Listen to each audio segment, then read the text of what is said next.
Welcome, everyone. This is Larry Johnson, founder of the Eight Principles, and your host on Eight Principles Voices. And today I have a friend, or someone I'll hope will be a friend very soon, Derek Stemen, and he is the Chief Advancement Officer for LifeWise Academy. Now, you know, I don't usually interview fundraisers because as an ex-fundraiser, I know that a lot of them can be radioactive, but this guy is not, I guarantee you. And he has an incredible multifaceted background that has perfectly prepared him for what he's doing now. We're going to talk about LifeWise Academy. He educated me on what they're doing, why they're doing it, and I was fascinated when I first heard about it. And then about the success they have had to date in a fairly short period of time, and then what their plans are going forward. So we're going to have a freewheeling conversation, and I'm sure you'll want to see this. Welcome, Derek. Yeah, thanks, Larry. Appreciate you having me. Well, the first thing I want to mention is your multifaceted background. Let me do a quick rewind. You attended a Mennonite university. You were a lay pastor in the United Methodist Church. You then worked for the university itself that you're attended, and then there was the Red Cross, and then now you're working on LifeWise Academy. So that's quite a path. What you're like, what, 40 maybe? All right. Yes. So um, well, first, can you tell us briefly what LifeWise Academy is? We'll come back to it in more detail, but what is it you do? Yeah, so LifeWise Academy, we provide Bible education to public school students during school hours. I know that probably sounds a little crazy, might sound impossible, but there was a little Court ruling, little known Supreme Court ruling from the 1950s that said as long as it is off school grounds, privately funded, and parent permitted, parents have to opt into this, students could be taught religion during the middle of the school day. So we help programs all across the country release their students in the middle of the school day, go attend a Bible class at a local church or community building, and then we take them back to the school in time for their next class. Okay. I know when you first mentioned this to me, um, I was like, what? And then you told me about the court ruling. And then it dawned on me. I've lived in the Boise Valley for almost 20 years now, and we have about a 20% of the population are LDS, otherwise known as the Mormons, for those of you who don't know that acronym. And if you drive around where the public schools are, almost adjacent to every public school building is this little building that's off the campus, just right there. And it's called an LDS seminary. And that's exactly what that is. And oh, so this is how they're doing this, you know? Yes, absolutely. So the ruling was actually called release time religious instruction. That was the legal term, if you will. And so the Mormon Church is doing it, and it's something that the Christian Church has not really taken advantage of in the last 70 years. In fact, we say it is the greatest missed opportunity of the American Church of the last 70 years because what makes it a future changing opportunity is that it's right in the middle of the school day. Um, my life, I was impacted by a lot of great before and after school programs. There's a lot of people who have been, but the challenge of before and after school programs is that you're competing with extracurricular activities. You've got parent schedules, all these things that restrict some kids from not being able to participate. But because this is during the school day, during school hours, we're able to reach kids at an unprecedented rate. In fact, we first learned about this when a community in my hometown, a small little community in Van Wert, Ohio, in Northwest Ohio. They learned about this ruling, and after 3 years, 95% of their entire elementary school was enrolled in this release time religious instruction program. And we said, unless we're mistaken, this seems like this is the greatest opportunity to reach the next generation for the Lord. I'm still just kind of letting all this soak in. Um, and that you're doing this. This is still kind of like, wow, wow. Um, so uh, the other thing you were saying is that the whole idea that it's during the normal school hour. It's not post school or preschool. And I'm just thinking before school, not preschool. Um, that I'm just thinking about if you want to get some teenage boys in there, for instance. Well, I don't want to give up football. I mean, that's what came to mind immediately. I don't want to give up football. So, but that is fascinating. I mean, that's so, and I understand from I've met your founder. We're going to be having him on very soon, and I've met is that you've experienced tremendous growth with this, tremendous growth. Yeah, what we really realized early on, that group from Van Wert that I told you about in Northwest Ohio, they came to us with a question. They said, "We're struggling to understand if this is clearly legal, which it is, it's unambiguously legal, right? That you can't have a higher court rule on this thing. And it's clearly impactful. They're reaching the vast majority of students in that school district. Then why doesn't every single community all across the nation have one of these?" And so we started to look into that. And what we realized is while release time is easy to explain, you just simply take kids off school grounds, teach them the Bible, and then take them back. It's actually very difficult to implement, as you can imagine. People's minds automatically go to, well, what about the logistics and transportation and liability insurance and curriculum and school relations? And the list just goes on and on and on. And in many ways, you're having to start your own private school. And what we realized was the reason this hasn't gone anywhere in 70 years is because it's too hard. There's too many barriers to entry. But we asked a really important question that day. This was back in 2018, 19. We said, what if we could remove all of those barriers? What if we could create a replicable, scalable, plug and play model of this that could be implemented anywhere in the nation? Essentially, what we did is we said, what if we McDonaldize this thing? And so that's what we set out to do over the next couple of years. And you're right, uh, the growth has just been explosive because when we We're experiencing a delay here. we There are we go. now, oh, did I cut out a little bit? Yeah, yeah. Now you said about the growth. Yep. And so really our hunch was right with this is if we could provide communities with the tools, they were interested all across the nation. In fact, we started in just a few schools and we set this goal. We said, what if we could be in 25 schools by 2025? Well, we were not prepared for what God was about to do because that next year alone, we ended up in 36 schools and the growth had just continued from there. From there, we went into 133 schools across 4 states, then to 331 schools across 15 states. And today we are in over 600 schools across 31 states. And next year, we already have confirmation to be in more than 900 schools across the nation. So then the first year was sort of a kickoff growth year, but each subsequent year you have had exponential growth. Now, Yes, absolutely. okay, there's lots of things I want to explore about that. First of all, um, handling exponential growth is like getting in an overpowered sports car and not wrecking it. All right. It's like giving your 16-year-old, putting them in a Cobra, just hope they come back alive. All right. That's one problem. All right.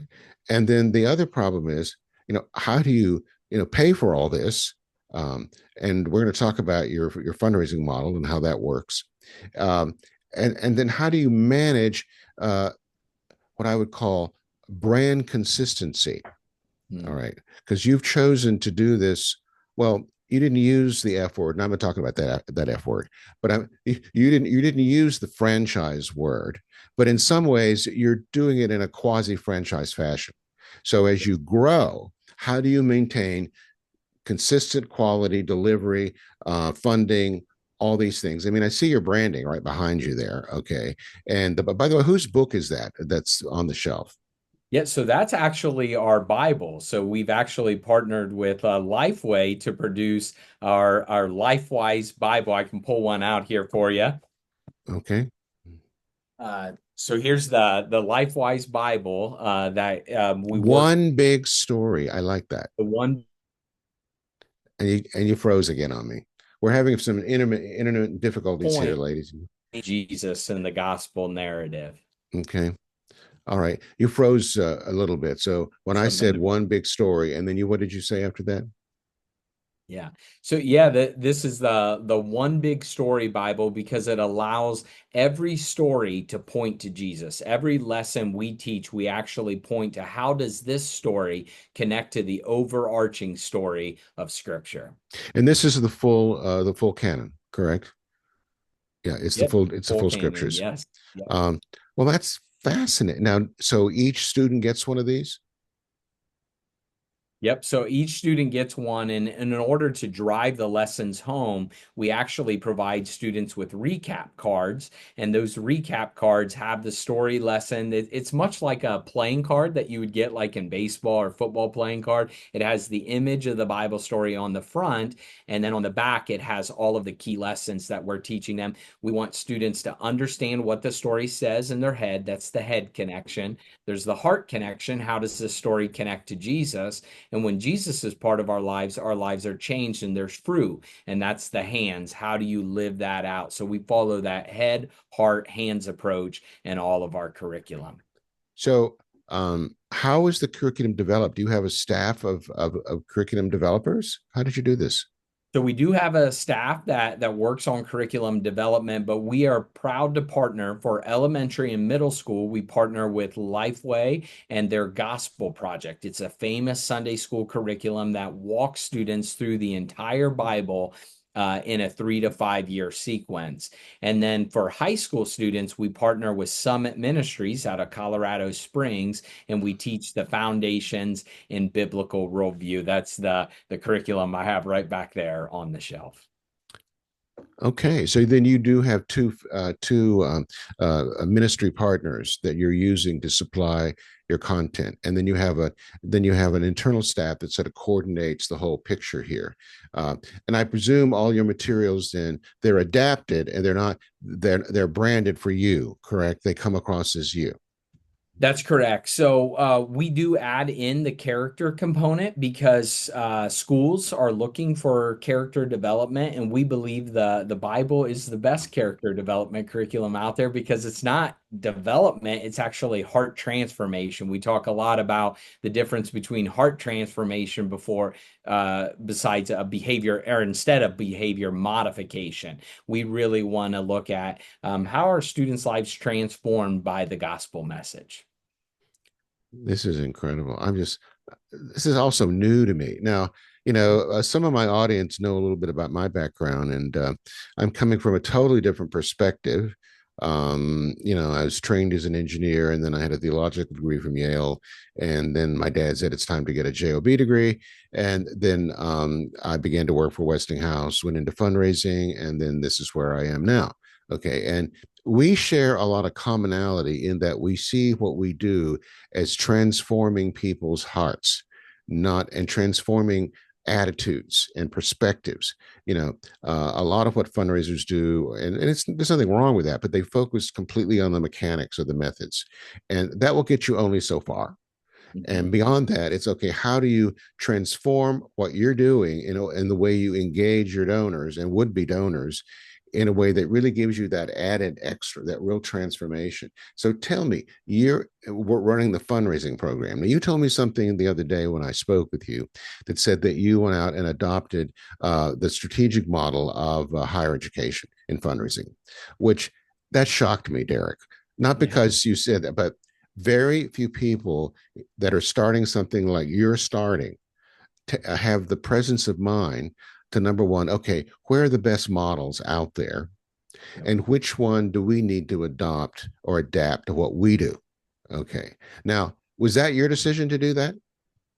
It was actually a decision that our CEO, Joel Penton, and our COO had made. And it was about the time that I was coming on board. We knew that we had to expand things because a lot of our fundraising base were kind of smaller monthly supporters that were faithful to the ministry.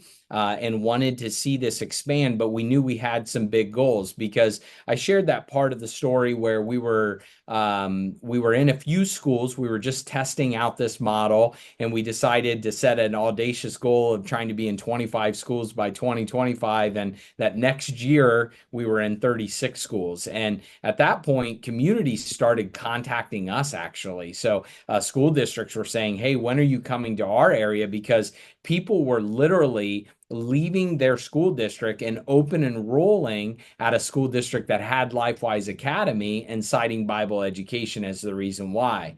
So, so then this was all word of mouth, is what you're telling me. It was. It was completely. In fact, up until just this really about this last year, all of our growth has been primarily done by word of mouth. We've spent very little on marketing because, and I think that's part of the thing that makes it successful. You had asked a little bit about, as you're wondering, like, how does this work and how do you keep programs consistent and going? One of the things we are most proud of at LifeWise is out of all of the growth, so we have approval to be in 900 schools next year, we've lost 0 programs. That is one of the things we're most proud of because You have you have 100% retention.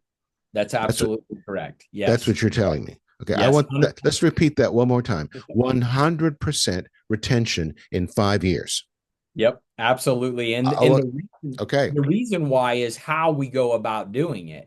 This is really important. We decided right from the very get-go we were going to be fundamentally focused on 3 things. There's 3 core values that we have, or foundational philosophy. you froze again, Derek. You froze again. First, the gospel of Jesus Christ, You need because to we. you need to repeat that, Derek. You froze. Sorry. Oh, I froze The again. first I'm thing and it sorry. froze. Yeah, That's yeah. no, it happens. Okay. So three Yep. things. Yep. Yeah, so there's 3 things that we're focused on. First is we are unapologetically and unswervingly focused on the gospel of Jesus Christ. So we're gospel centered because we believe that is the only true message that transforms lives. Secondly, we want to do everything with excellence. We believe a lot of nonprofits, unfortunately, I think it's out of a good intentions. They try to operate in a spirit of stewardship, but it comes out as things being done in mediocre ways, whether it's printing materials or other things. We want to do everything we do with excellence. And then, Okay. Okay. Pause right there. yeah, We're going to unpack that. yeah, Okay. yeah, Uh, keep your thoughts. yes. Now, I've been in this business 35 years, and I can tell you, you're right.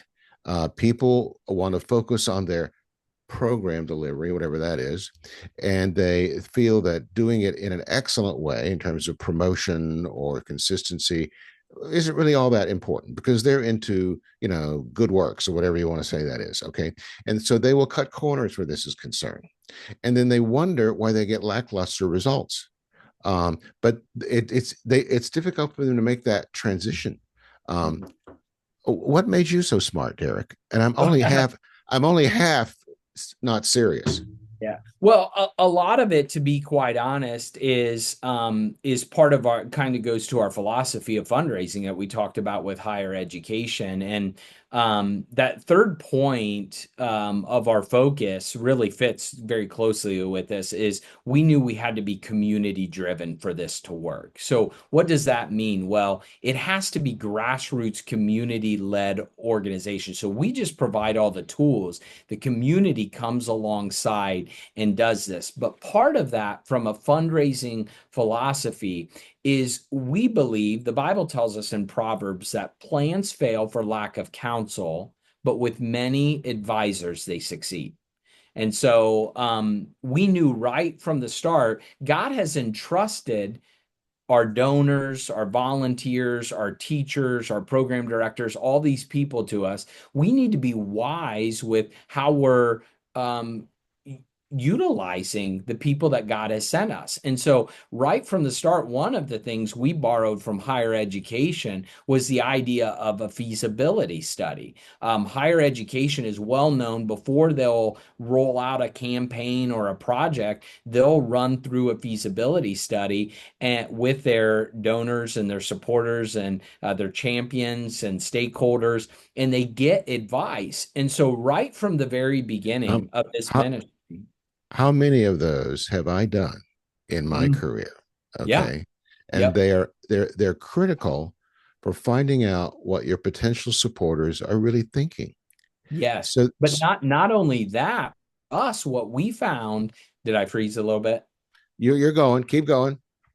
Not only that, but for us, what we found was that the advice we were receiving from our donors, because you think about who are your donors? They're your big business leaders. They're the people who have gone through tremendous growth and built businesses and have faced some of the same trials and challenges we faced. And so by listening and hearing what they were saying and then implementing that towards our strategic plan, we were able to learn a lot of these things like the excellence, the importance of doing things with excellence. It's something our donors want because supporters want to hear big vision. They want to know, like, how are you going to make a difference in what you're doing? But they not only want to hear the big vision, they want to know and believe that you're able to get this done, that you have the plan, you have the wherewithal to be able to achieve what you're saying you're trying to achieve. And that's where the excellence comes in, because not Mhm. only in setting the plan, and then what happens, it's almost magically what happens is when you start to take advice and feedback from your supporters, and it's you're truly taking that advice and they see you're taking that advice, what that does is it turns them from a just being a donor into being an owner of the ministry. And that's what we've just seen all across the nation, and that's one of the ways we've grown. It's not any one thing, but it's being community driven, it's being excellence, it's being gospel centered, and getting feedback from people. All of those things work together. Listening, listening, Yes, listening. You see, listening. Um, absolutely. I think we both know the apocryphal story where the man is on top of a floating house in a flood, and he keeps praying, God save me, God save me, God save me. And during the prayer course of his prayer, there's a guy that comes down in a canoe and he says, no, I'm waiting for God to save me.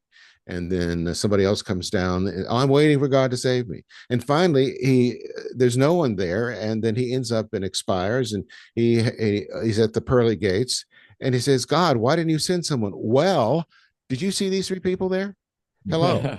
Like, and that's that passive view of faith that I really that Derek, I try to get over the annoyance of that, but it's kind of hard. Okay. But the idea is that God is ever present in our lives. He gives us opportunities if we have the eyes to see. What is it? What did Jesus say? Those who have ears can hear, those who have Yep. eyes can see. In other words, look around you. What else do you need? And that you obviously get that.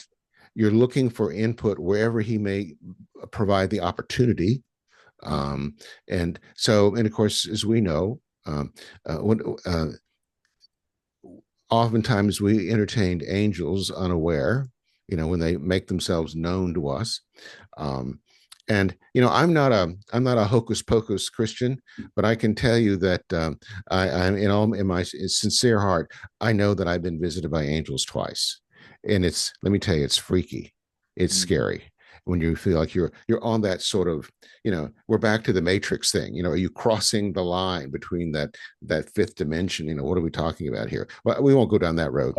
Well, but I think for me, as I think through this, is like God sends people to us that they've been prepared their entire life for for maybe just such a time as this to be able to make an impact. And like I think about my own life, like you mentioned kind of my diverse background, being a pastor and being able to see the great work that our churches do in the community. And it instilled in me a love of organizational management. How can we bring people together to achieve lofty goals to ultimately make a maximum impact in the community?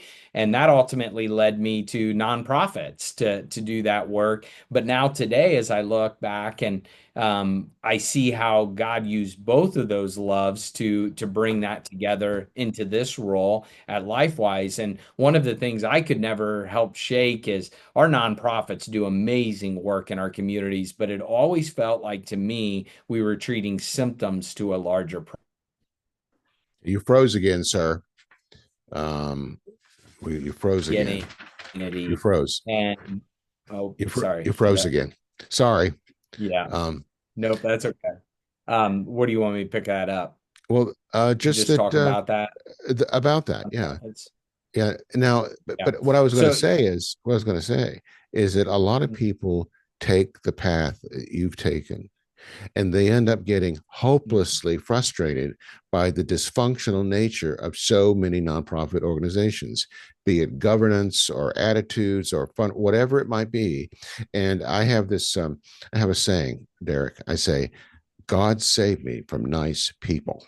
All right, these people that are mm, motivated to do things, but they don't have the managerial acumen. They're not generally aware of how the world works in terms of how to put it together. They have good ideas and good intentions, and as we know where the road of good intentions leads, and it's not a nice place. So, how did you? I mean, well, how did you to that, get there? yeah, Well, let me go back to your background yeah. again. I I think, you worked for yeah, uh, yeah. you worked for the Red Cross. You worked for there was another Mhm. organization you worked for other than Red Cross. Was it United Way, right? A Um, United Way. Yep, okay, yep. neither of those organizations have a real strategic model for fundraising. They're trying to get into it, but that's not their history. So you didn't come out of that, and yet here you've got a founder that's saying, "Derek, we're going to go this way over here," and you're still working there. So apparently you didn't fight it. Did you? How quick? I mean, how quickly Mhm. were you able to say, "Oh yeah, this is the way we should be doing our fundraising"? Tell me about that, because you didn't get schooled in that. That's not where you came from. Well,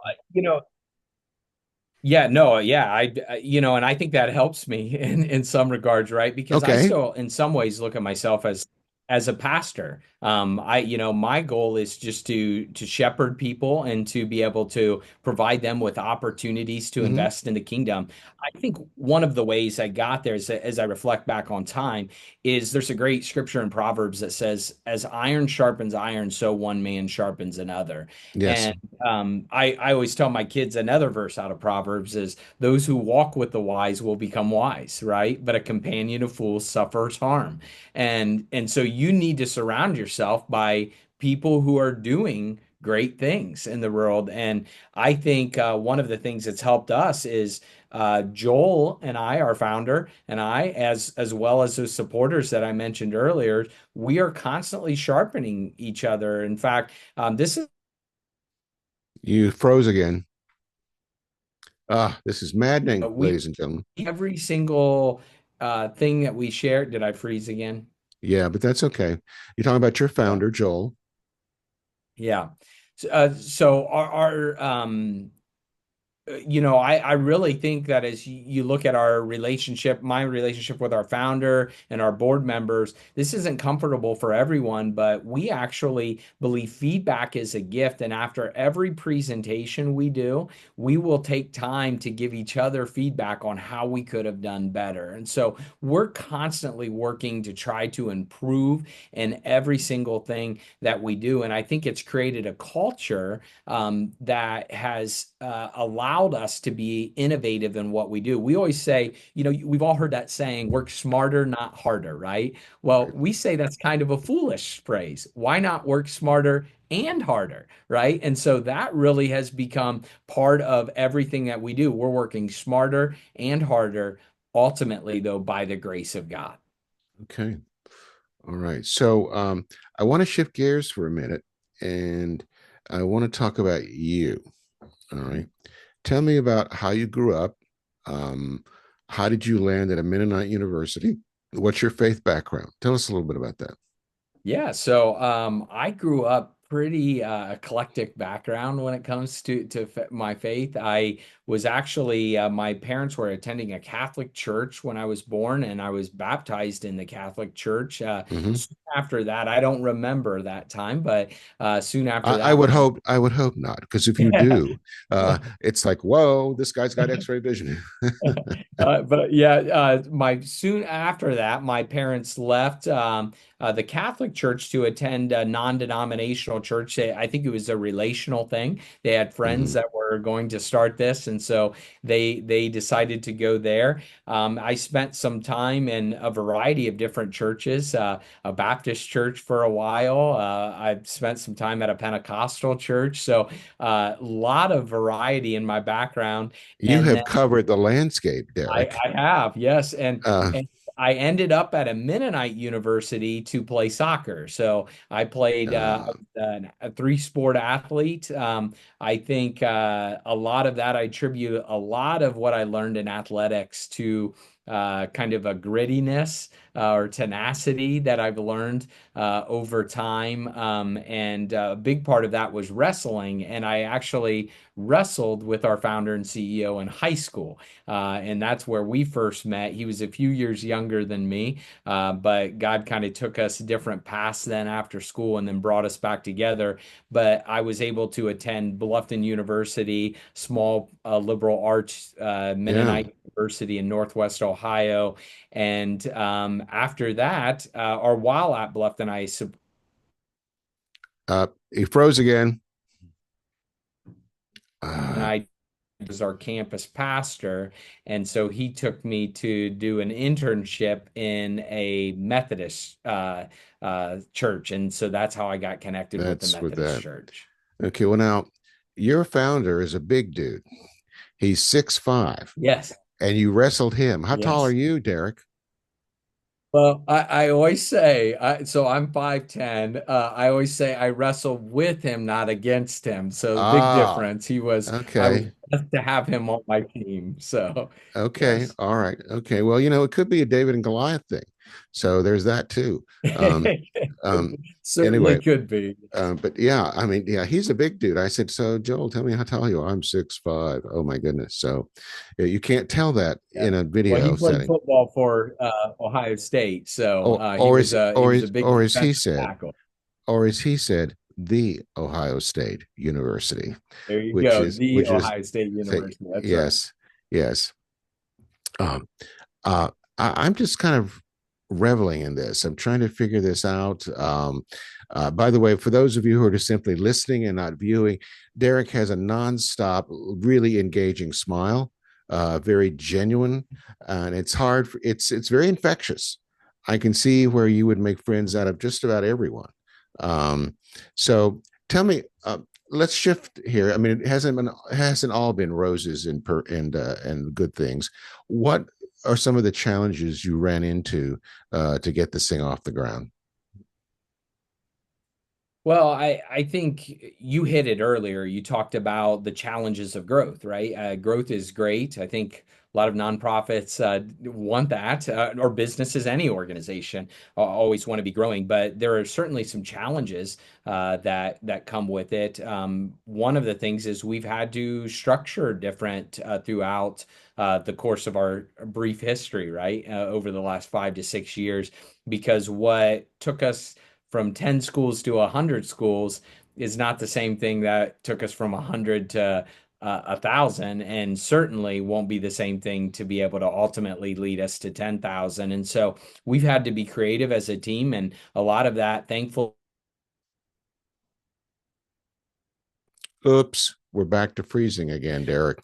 But that's been one challenge we faced. Did I break up there? You did, but the impetus Yeah, of what you said is that your models of operation will have to change or adjust and adapt as you scale. And absolutely. That's well, and something we were always working on.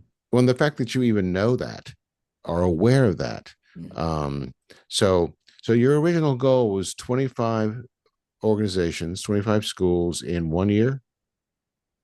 And that was, I guess, 20, 25 by 2025. So by the year oh, 2025. And oh, we five had a no year. idea what God was going to do. Yes, we jokingly say, well, maybe we had the right goal, the wrong metric. Maybe it was 25 states because now today we're in 31 states in the year Congratulations. 2025. So, Oh my goodness. yeah. This is um so how do you avoid getting the big head, number one, or number two, feeling as though you are anointed and preordained? Both things that Mhm. what I call start believing your own press releases. So how have you avoided that? And please be honest with me. I mean, I know Joel didn't come across this way at all. You've had such growth. It's hard not to get the big head. Tell me about that. Tell me about how you personally feel about this. Well, it's understanding who's providing the growth, right? As I read the Bible, we can, it talks about Paul watering the seed and Apollos, tilling, but it's God that provides the growth, and we understand that. But organizationally, this is something we do talk about because we actually had a board member years ago said to us, this thing has now grown to the scale that if anything takes this down, it's not going to be something on the outside, it'll be something on the inside. And so we have what are known as the three dangerous D's, the three D's that could bring this ministry down. D as in dog. Dog. Yep. D as in dog. Yeah. So Okay. those three D's are disobedience, division, and drift. The short term one is disobedience. If one of our leaders morally sin or fail, it could bring the ministry down. It could hurt the ministry from a reputation standpoint and everything that we stand for. And so we know that in order to avoid that, we have to constantly be in a good church. We've got to have good spiritual guidance. We need to be reading the Bible ourselves and understanding that it isn't us that is doing this growth, but it is all because of God. I told you that statement earlier, work smarter, not harder, but we say work smarter and harder by the grace of God, meaning we know we're going to work as hard as we physically can. We're going to do everything we can, but ultimately it's God who provides. Secondly, division. We've heard this throughout our history. If a group, any group of people is divided against itself, it cannot stand, right? And so we need to protect against division, make Oh, division. Well, we're on a pause here, ladies and gentlemen. earlier. People will often divide. Do I need to start back over on Well, division real quick? just yeah, please. Thank you.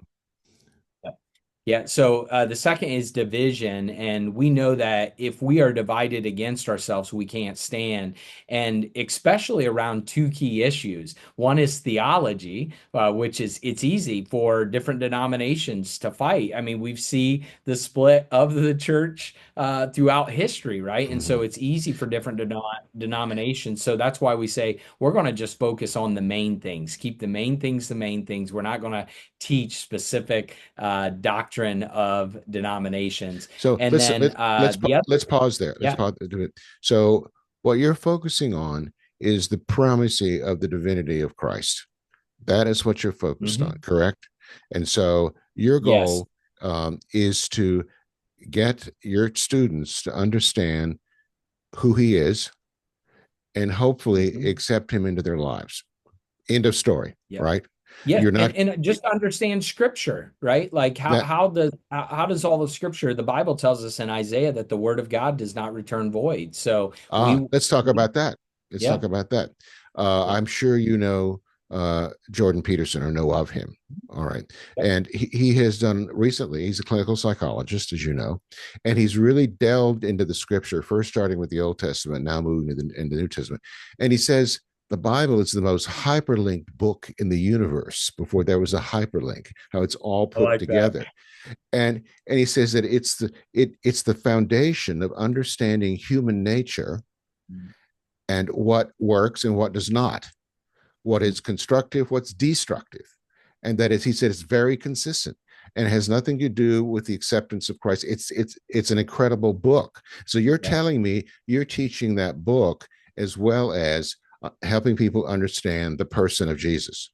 Yes, so I love that analogy. I might steal that from him, but we're hyperlinking it, right? Like as we share a story of Abraham and Isaac, how does this story connect to the overall story of the gospel? How does because we believe every Oh, again, ladies, I'm sorry about this, ladies and gentlemen. all I froze again. I'm sorry. Hey, Yes. but so then you were number two of the three things. So Yeah. Yeah. there was the avoiding division. All right. Yes. So And what's the I third? would mention with division real quick, the other area people divide, so they divide on theology, but they often divide around finances or money too. And so that's where fundraising is so important and making Really? sure we're Really? unified in our approach. Yes. Fundraising, Yeah. devising? Yeah. Oh, how could Yeah. that ever happen? Yes. So we want to keep our local programs connected to what our national team is doing and our citywide teams are doing. So that's an important thing. And then the final one is drift. A lot of organizations you look throughout history have drifted from their original mission, and we do not want to do that. And so we take Well, special you attention. you only have to look at the mainline Protestant churches and some of our distinguished universities who were Yep. founded with very specific Christian missions, but have Yeah. since drifted from that. Yeah, um, Yeah. let's go back. There's examples all over the place. So. Um, Something I wanted to mention. You talked about drift, talked about division. Oh, I know what I wanted to say. You're obviously a ministry based on Christianity. It's I notice how I phrase that. Yep. Okay, so um, here at the Eight Principles, we work with Christian ministries, we work with non-Christian ministries, we work with Jewish organizations. And here's something I've run into, and you seem to be demonstrably free of this sort of attitude, which I really appreciate. And that is, in order for you to go and get support, financial support from someone, that person has to agree with you 100% up and down about your theological position and everything else in life before you'll go out and reach them or accept their money. So, how did you avoid that? And you have frozen, Derek.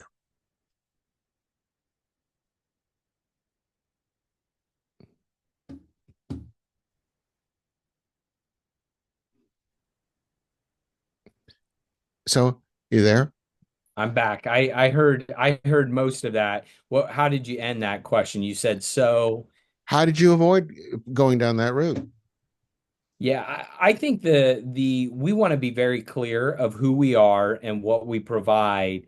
And I think what's really interesting is we have people who want to see impact and they realize that the Bible, whether they're a believer or not, they realize the impact that the Bible can have. And so Well, and um, has had and has had, yes. Western civilization. I mean, Yep. And so for us, we just want to be clear. We're not hiding who we are, as you've seen on this interview, right? We have our belief that Jesus Christ is Savior. He's the Lord of the world. And we want students to experience the same hope that we have found in Jesus.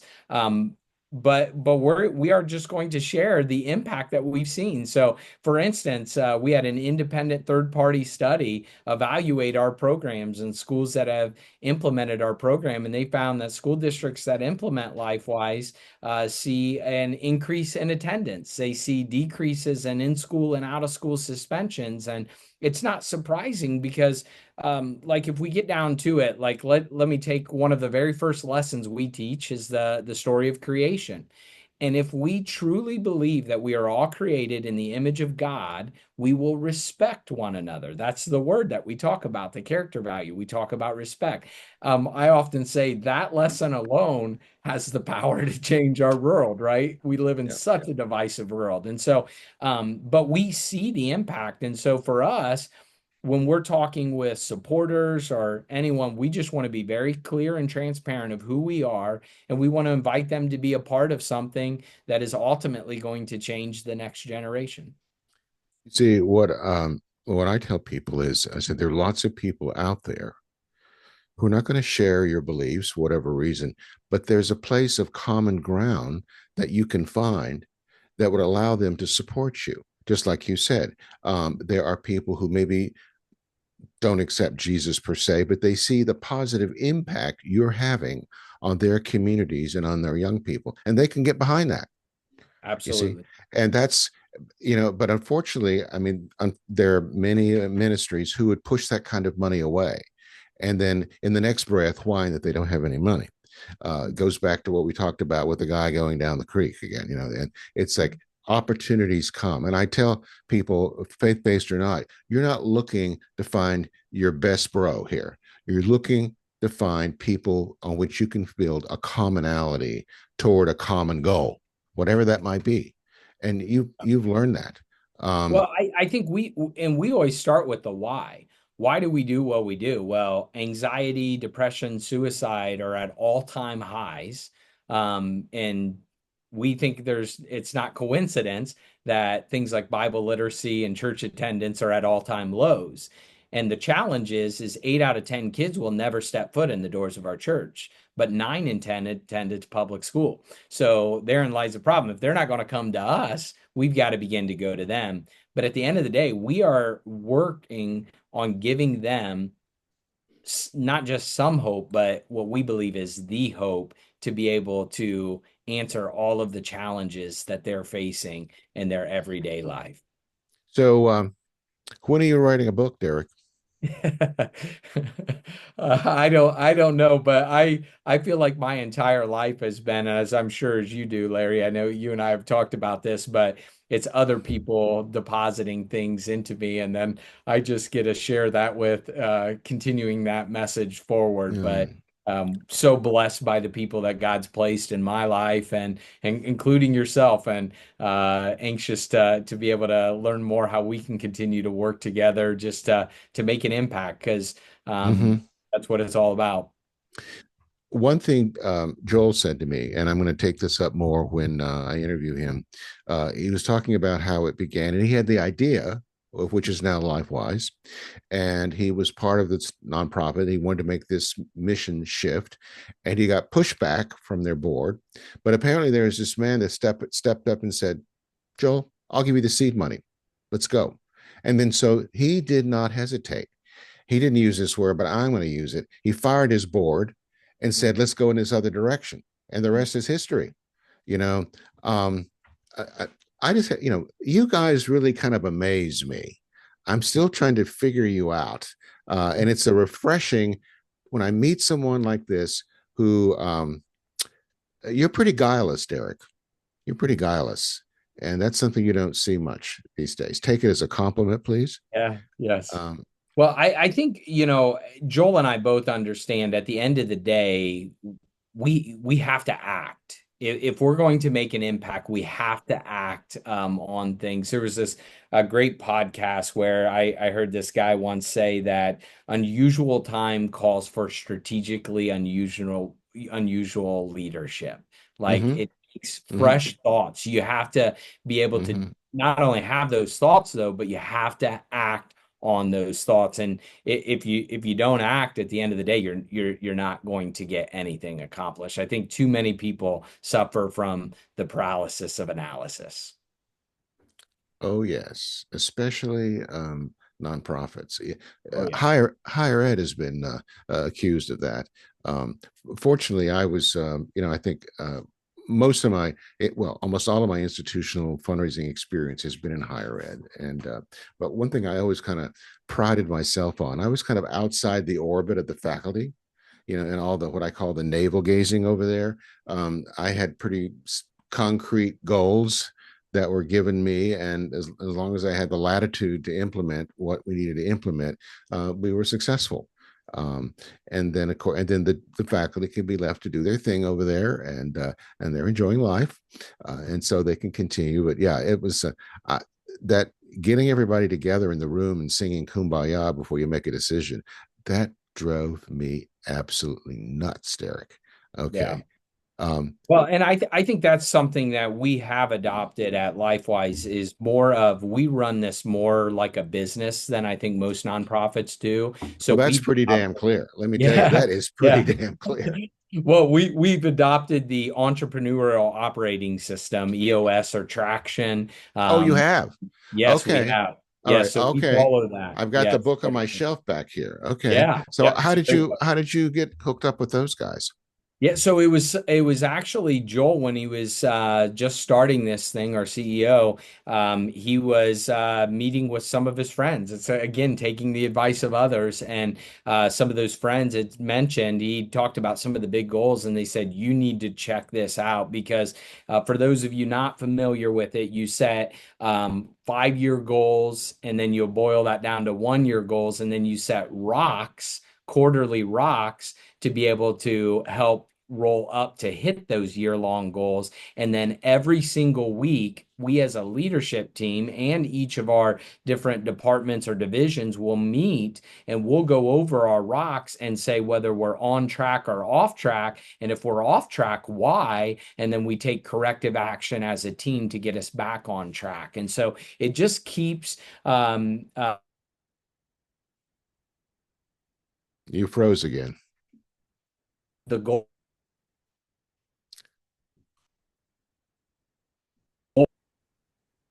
Okay, you froze again, but I got most of it. But here's Yeah. my question: did you ever use an EOS consultant, or you do this on your own?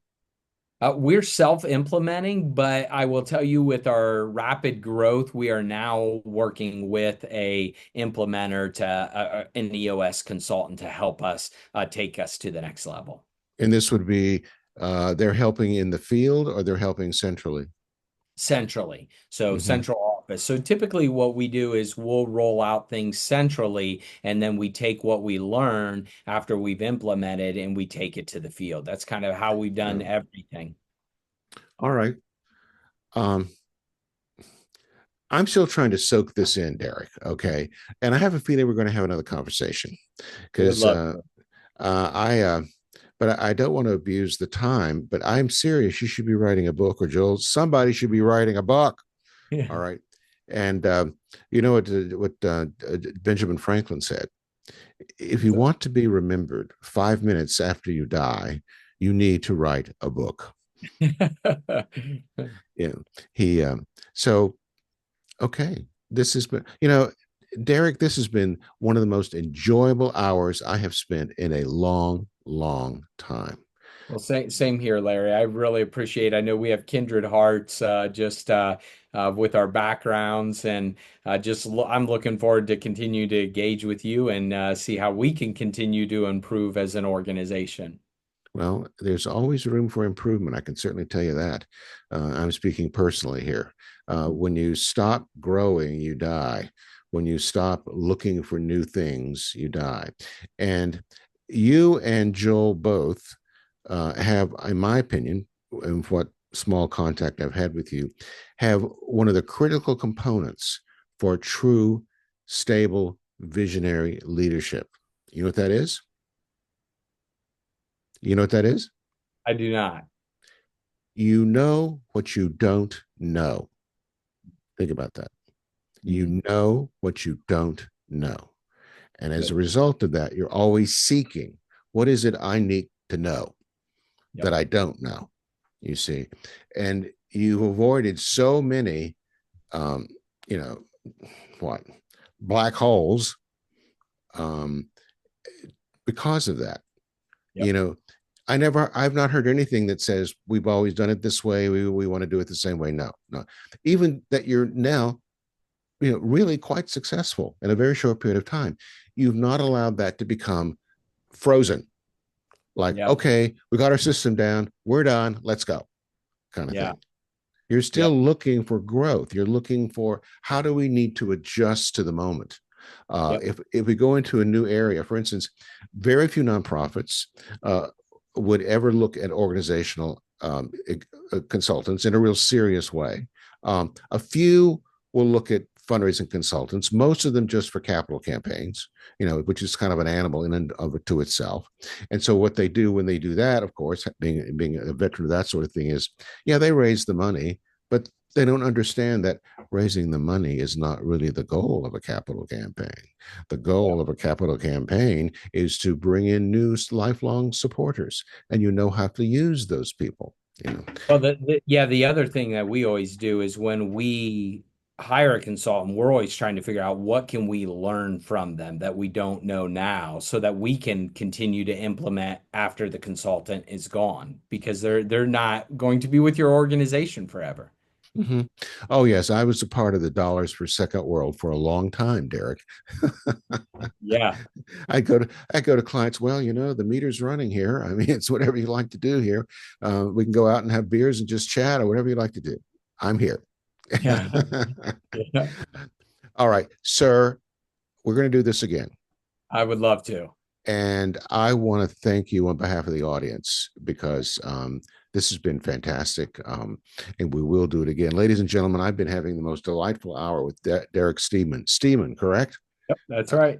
Who is the Chief Advancement Officer of LifeWise Academy. And you're located in Northwest Ohio, correct? That's correct. Yeah, Yeah, our headquarters of LifeWise is in Central Ohio in Columbus. that's right. A town with which I'm quite familiar, by the way. Yeah. And it's on Interstate 70, and Yep. it all the way to Pittsburgh, where I lived for 15 years, and up north into central New York. So yeah, I've been having a delightful conversation. We're going to do this again, but I just want to say thank you, Derek. It has been a pleasure. Thank you for sharing with me today. Well, thank you, Larry. I appreciate the opportunity. There's another guest is coming up in a week. They don't tell me who yet. I don't have that department, but it's been managed, and you'll be having a new person, a new conversation next week. Thank you for tuning in.